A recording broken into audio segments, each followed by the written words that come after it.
Hi friends, Vishnu ശാലിനിയുടെ ഒരു കിടിലൻ promo വന്നിട്ടുണ്ട്.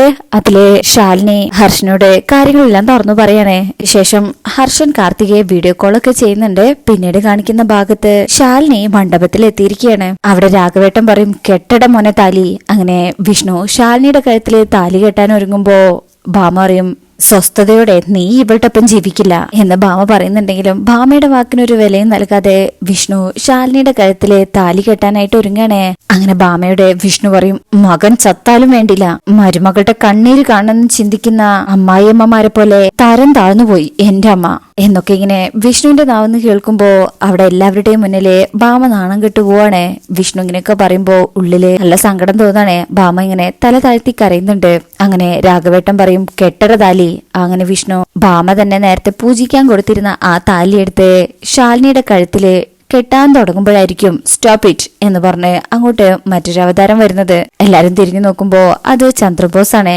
ചന്ദ്രബോസിന്റെ ഈ വരവ് എല്ലാവരെയും ഞെട്ടിക്കുന്നുണ്ട്. അങ്ങനെ എന്തിനാണ് ഈ അറസ്റ്റ് എന്നൊക്കെ ചോദിക്കുമ്പോ ചന്ദ്രബോസ് പറയും, ഒരു കൊലപാതക കേസ് ഉണ്ടല്ലോ വിഷ്ണു, ഇതിനെയും എല്ലാവരും എതിർക്കാൻ ശ്രമിക്കാണേ. വിഷ്ണു അങ്ങനെയൊന്നും ഈ കാലത്തിനിടയില് ചെയ്തിട്ടില്ലല്ലോ. അങ്ങനെ ജില്ലാ കളക്ടറായ ശാലിനി തന്നെ എന്താണ് കാര്യം എന്ന് അന്വേഷിക്കുമ്പോ ചന്ദ്രബോസ് പറയും, മരണപ്പെട്ടത് കാർത്തിക. ഇത് കേൾക്കുന്ന കാർത്തികയുടെ അച്ഛനും അമ്മയും ആദ്യം ഞെട്ടിപ്പോവാണ്. മോളെ എന്ന് വിളിച്ച് നെഞ്ഞത്ത് കൈവെക്കാണ് അച്ഛനും അമ്മയും. അതുപോലെ തന്നെ കാർത്തിക മരണപ്പെട്ടു എന്നുള്ള വാർത്ത വിഷ്ണുവിനെയും ശാലിനിയെയും അവിടെ എല്ലാവരെയും ഞെട്ടിക്കുന്നുണ്ട്. ഹർഷനും അവിടെ എത്തിയിട്ടുണ്ട്. ഹർഷനും ഈ വാക്ക് കേട്ട് ഞെട്ടിപ്പോവാ. മധുശ്രീയും ഒപ്പം തന്നെയുണ്ട്. ഇനി മധുശ്രീ എന്തെങ്കിലും ചെയ്തെന്നുള്ളത് അറിയില്ല. ശേഷം പിന്നീട് കാണിക്കുന്ന ഭാഗത്ത് ശാലിനിയുടെ മുന്നിൽ വെച്ച് തന്നെ വിഷ്ണുവിന്റെ കയ്യിൽ വിലങ്ങിടാണ്. ചന്ദ്രബോസിന് കിട്ടിയ അവസരം ചന്ദ്രബോസ് നന്നായിട്ട് മുതലെടുക്കാൻ ശ്രമിക്കുകയാണ്. വിഷ്ണുവിന്റെ ദേഹത്ത് കൈവച്ച് പിടിച്ചു വലിക്കാൻ ശ്രമിക്കുമ്പോ വിഷ്ണു ഏയ് വരും എന്നിങ്ങനെ ഉച്ചത്തിൽ പറയണേ.